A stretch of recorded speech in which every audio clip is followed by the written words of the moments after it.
Welcome once again to Common Sense Cafe. I'm Jeff. And Kevin.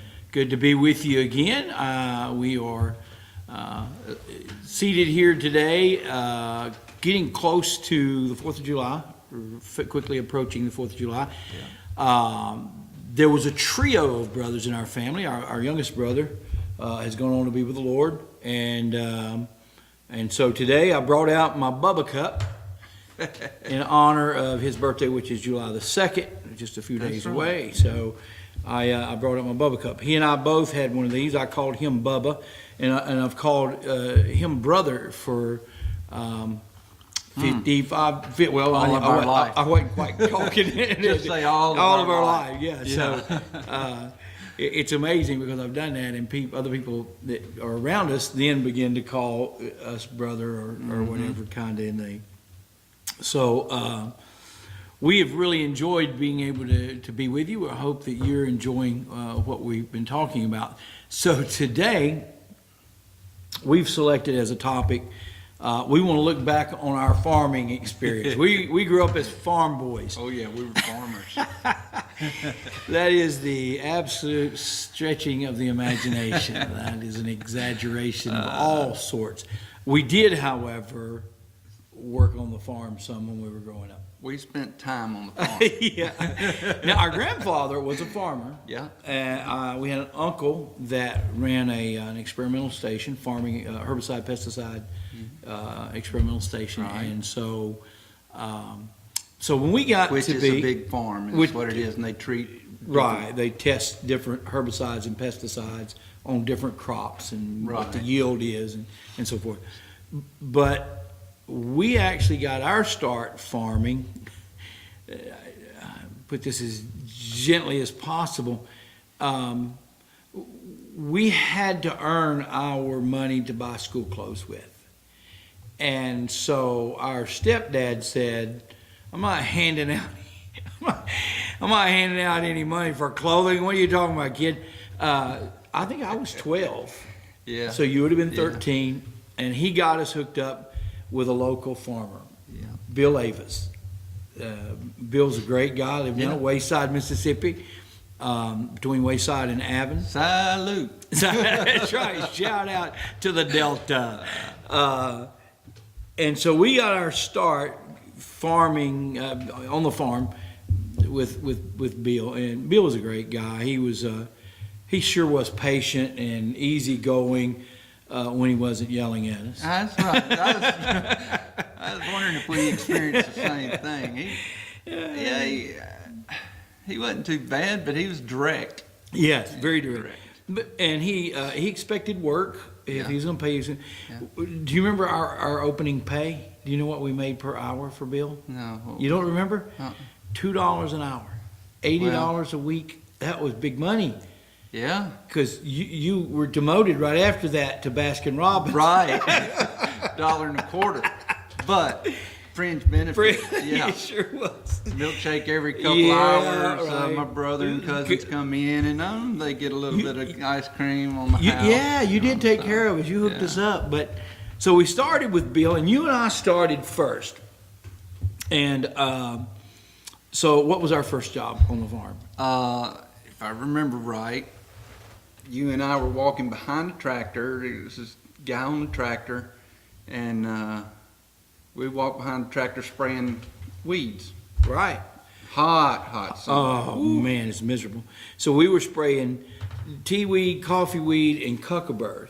Anything that didn't look like the plant. That's all I knew. Cotton. I couldn't. Johnson grass, whatever, but as long as it didn't look like cotton. We were spraying. Do you know what we sprayed? We sprayed Denitro. Now, Denitro Is that why? yes, yes, it is an outlawed product now. But It didn't bother me. no residual effect whatsoever.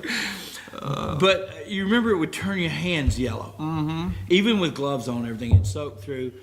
Bill's equipment lacked a little bit to be desired. It leaked everywhere, and you get it all over your hands. And I know for that whole summer, I walked around my hands in my pocket out in public. But it was hot. Yeah. Oh, I remember one day it was extremely hot, and I got sick at my stomach. I don't know what I ate for lunch, but it didn't settle with the heat. So the older gentleman on the tractor, he got off and sprayed and let me drive the tractor. So So you start out like at 6 in the morning, and you're walking behind this, and you walk for about 5 hours behind this tractor, and there's one tree out in the middle of the field. One tree. And the idea was to work the field until lunch, and then take lunch underneath that shade tree, Right. and then work the other half of the field. But so do you remember? I know one of my first large purchases with my big $80 paycheck. Do you know what yours was? Because I think it was the same thing. Oh, what was yours? We bought white painter's pants. Oh, Really? Oh, they were the thing. And Yeah, me and I my remember girlfriend, them. I wanted them because we were going to match, you know. And Yeah, this was in the 70s. this so- was in the '70s. Man. And I bought a jersey with her name on it. And she, of course, had a jersey with my name on it, Oh, which how is sweet. this is a story for another time. But her name was Gay, so my shirt, my Lord. jersey said Gay. So that's a story for another time. Yeah. But we bought those. We were so proud of those that we weren't going to wash them. We took them to the dry cleaners, and the dry cleaners gave our clothes away. I remember that. Man, I it remember seems that. like I do remember. It was something devastating. Like that. Yeah. Because it was in the winter or fall, and we'd already sprayed all the cotton. We couldn't make any more money. So, Man. but that was our first year. Now we went back 2, 3 more years, couple more years at least. Yeah. Now for a short while, I worked at Baskin Robbins. I think that was a winter job. I think so too. It didn't last long. So, but yeah, that probably was a winter job. I worked at nights. But I think I'm almost positive we went back 2 more years. Yeah. And so 12, 13, 14, I worked on the farm. But the second year we went back. And like the Bible says, we went back and took more demons with us. Yeah, we did. And we can list their names. Our cousin Bevan, Yeah. our cousin Greg, Yeah. may as well be our cousin Kenny. Yeah. And then I think 1 or 2 of our neighbors, Oh, Scott and Scott. Stacy, I know think- Scott went. I don't know about Stacy. they went the first year. Or maybe Stacy and I don't Not know Scott. about Scott. I don't know. Well, neither one of them were just really cut out for farm work. But tell them what we did. What did we do? Oh, we picked watermelons. We were good. We were good at it. We were like the best watermelon picking crew in the entire state. Oh, yeah, They didn't really have a We were looking for a championship to go to. Yeah. So me and you, Scott, or me and you, Greg, B, Kenny, and probably Stacy, but Stacy kind of fell off and didn't stick with us. But for Yeah. 2 years, this was the watermelon picking crew for Bill That Avis was it. Farms. Yep, that's right. And it was a lot of watermelon. So, do you remember how to tell if a watermelon is ripe on the vine? If it's got a brown pig. That's right, little stem on pigtail, it. little curlicue. So when a watermelon grows right at the vine, there's a curlicue, and if that curlicue turns brown, that means the watermelon is ripe, and so you pick that melon. And so we spread out across that field, and you walk down the field, and then when most people think about a watermelon patch, they're thinking backyard watermelon patch. You know, Yeah. this was cotton field, bean field type, flat delta, as far as you can see, watermelon patch. Yeah. And so no trees. Commercial growing. He was Right, growing for exactly. No trees, no shade. commercial. Hot summer of Mississippi Delta. Humidity is high. We didn't know it because we grew up in it, but Right.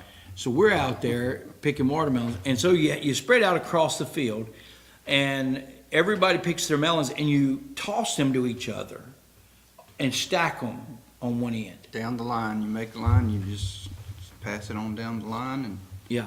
So the you know guy, what? The guy, I just never figured that out. The guy on the end's touching every melon that comes That's along. right. It's exactly right. And so I you hope had to we switched up a lot. rotate that guy, rotate that guy out.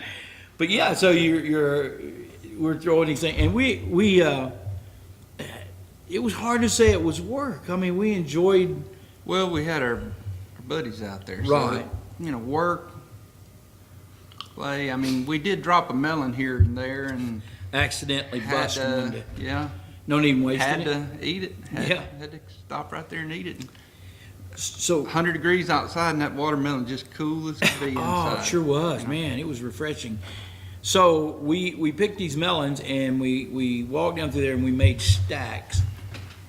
And then later, after we picked the field, Bill would come over with the trailer. A couple of us in the trailer, a couple of us, the rest of us walking along, throwing melons up to the back of the truck or the trailer, and they were Stacking catching them and stacking them, and then we'd take them back to his house and unstack them, or take them out of the trailer and stack them underneath the shade trees in by size, and Bill would determine, you know, which one was which. But so, what was our pastime? What did we do to pass the time? Did we Well, sing? we sang. We sang always every sang. old country song. We butchered every Merle Haggard song there was, and but it was probably one of the fondest memories I have. It's a lot of fun in out our there. I youth. mean, you know, we worked hard. It's just that we had fun doing it. That's exactly right. And I remember another job that came about that that you coveted, Oh yeah. and that was the one where you counted the watermelons as they were being unloaded. Oh yeah. Yeah, and I remember Remember that? Greg Dyson. Greg got to count the melons Okay. a couple of times, and he thought he was a straw boss when Greg's like, you know, Greg. Anyway, great sense of humor. He's Just the funniest guy you ever meet. yeah, just keep you going, and took full advantage of every opportunity to rub your nose and stuff, you know. And so I remember him counting, and he'd be saying, "Now, boys, get that one over there, and don't go in that pile," you know, just messing with you. And we did. We had a great time. Go ahead. Well, I was going to say that Bill was short on compliments. Bi- Did he have any? Or short on him? I or remember, didn't have any? I remember one. And the compliment came on the tail end of a criticism. So we had picked watermelons for Bill 2 years ago running, and we were good. We were swift and efficient, and but I don't know what the case was. Bill supplied a lot of vegetables to one of the local farmer markets, and he had a bunch of black-eyed peas he needed picked. Now, the difference between picking watermelons and picking black-eyed peas is enormous. Oh yeah. So you're on your knees, the ground's kind of cool, you're kind of shuffling along with a 5-gallon bucket. You don't get highly motivated picking black-eyed peas. Yeah, yeah. So we picked peas for a half a day, and Bill came over, and we hadn't done very much, according to him. And Bill said, I'm sure he was right. Bill said, "You boys are the worst black-eyed pea pickers I've ever had, but y'all sure can pick watermelons, so y'all gonna pick watermelons tomorrow." Go back there. Yeah, so he Now, I remember one day well, a few days, I guess, I don't know. But we get there at, 5 or 6 in the morning, just after daylight. Yep. And the first thing we had to do Oh, was man. corn. Pull corn. Oh, I hated that. corn was over your head. The stalks were over your head, and you're walking down through there. There's no rows. You just, or I don't remember. There's no gap between them, but between yeah. them, yeah. So pulling the corn, the blades cutting you. You're pull your shirt up as high as you can, and on the blades just cutting you everywhere. Everything that's not covered up, your neck, your face, and your arms is just being cut by the blades of the corn. Yeah. And so we would do that till about 10 o'clock, then go get in the watermelon field and sweat, and all that sweat run down into those cuts, and it was murder. Yeah. And the dew in the mornings on that corn I was hated just so thick that you were soaked when you left there. I mean, it was just absolutely miserable. But you know, we had company being miserable, so it was That fun. was right. Made it Yeah, fun made anyway. it tolerable. I remember you lift those watermelons, and they weren't just huge. They weren't like they were 60 or 70 pound watermelons because, well, quite frankly, Kenny and I, we were some of the smallest. And shout out to the short people there, Kenny. Kenny, You may have crossed the 100 pounds one of those summers. maybe, yeah. By the time I was 14, I probably hit 100 pounds, but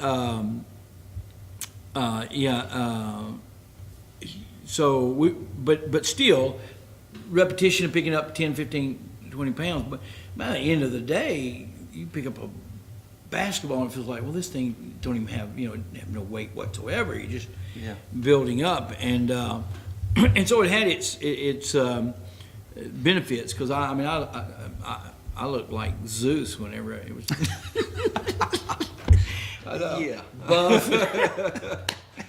Yeah, it did keep us in shape, Yeah, but it was a great experience. Absolutely loved it, and like you said, the best thing was just being with the people that we were with.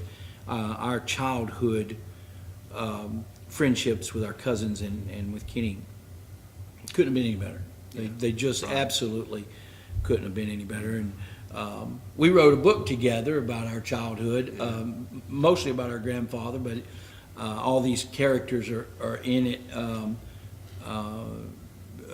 The unsinkable Gaddis Elmer Dyson, and so we'll give you some information about that sooner or later. And if you're part of our childhood, I think you'd enjoy reading it because you're probably in it.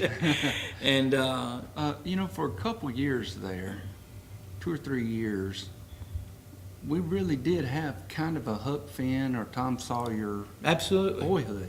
Absolutely.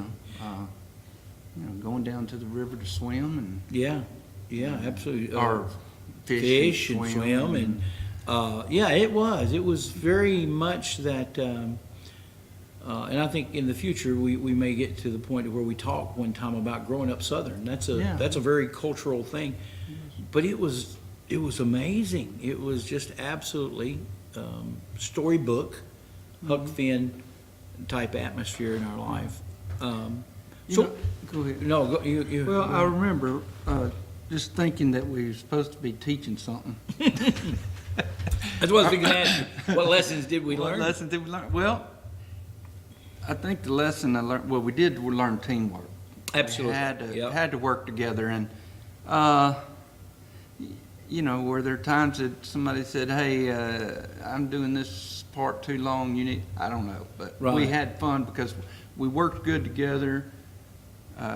We enjoyed what we were doing. And, if somebody was having a bad day, we cover for them. We keep going. But so teamwork. But I remember mostly at Uncle Delbert's when we'd go out there and chop the weeds out of the beans and the soybeans and wheat and cotton and whatever we was. And when we first started, I didn't know what a weed was. Right. I mean, which one's the weed and which one's the plant? That's exactly right. And you didn't learn which weed was which. You had to learn which good plant was which was the proper plant. That's right. So, that's good. And that's so many that can be applied to so many things in life. You got to learn the true item, but rather than trying to, so that you'll recognize the faults, whether it's news. Right. Yeah. You got to learn the truth before you can learn the faults, and even the gospel. Mm-hmm. You've got to learn what is the true gospel, Right. so that you can recognize the false gospel. It isn't that you go around and you learn all the different, what does Buddhism teach, what Right, is right. Hinduism, and all that. You don't go learn all that. so that you can recognize what's false. You learn the true truth. gospel. Yeah, that's good. And then you recognize anything that doesn't line up with the true gospel. So, That's exactly right. you know, we talked, at first we said, talking about common sense, not going to get too deep in our religion and all, but, you know, it just makes good common sense to trust in the Lord and to know the Word of God. Absolutely. Yeah, probably the most valuable thing that we have in our life is our faith, our relationship with Christ. So and it permeates every part of our life. So it's very difficult not to talk about that. But you're right. You're talking about you identify the good, and the reason is if you can identify what is valuable first, you recognize then what things in your life are not valuable. It's so much easier that way. Yeah. So, but you're right. You don't start out. You don't embark on your Christian experience and say, "I'm going to go learn all about all these other religions, so I'll know what's not right." You begin with what's right. It's a business practice as well. Oh yeah. When you go, you don't learn. You're not looking for someone to tell you, "Okay, here's all the mistakes I made, and I'm going to start you with all these mistakes." You're looking for them to tell you, "Here's how the product is to be dealt with," and then you are able then to identify if this is the right process. Well, this is the wrong process, and so it works in business. It works in our personal relationships as well. Marriage. You look for good examples of marriage, not the poor examples of marriage. So that's good. That's a real good analogy. When they're teaching people to recognize counterfeit currency, the way they do it is that you just are feeling and counting real currency all day long, legitimate currency. And they take you through hours and hours of that until you know the true currency so well that you're able to spot something that's outside the norm. That's good. And that's how they find counterfeit. So. Yeah, that's real good. And that's applicable to all parts of our life. So, any other lessons from that era that you? Teamwork was, like you said, was paramount. Yeah, and you know, it's just it says misery loves company. Well, it's true. It's just life is better spent with friends. That's right. That's very good. Than alone, and they can get you through some really tough times and tough days. Yeah.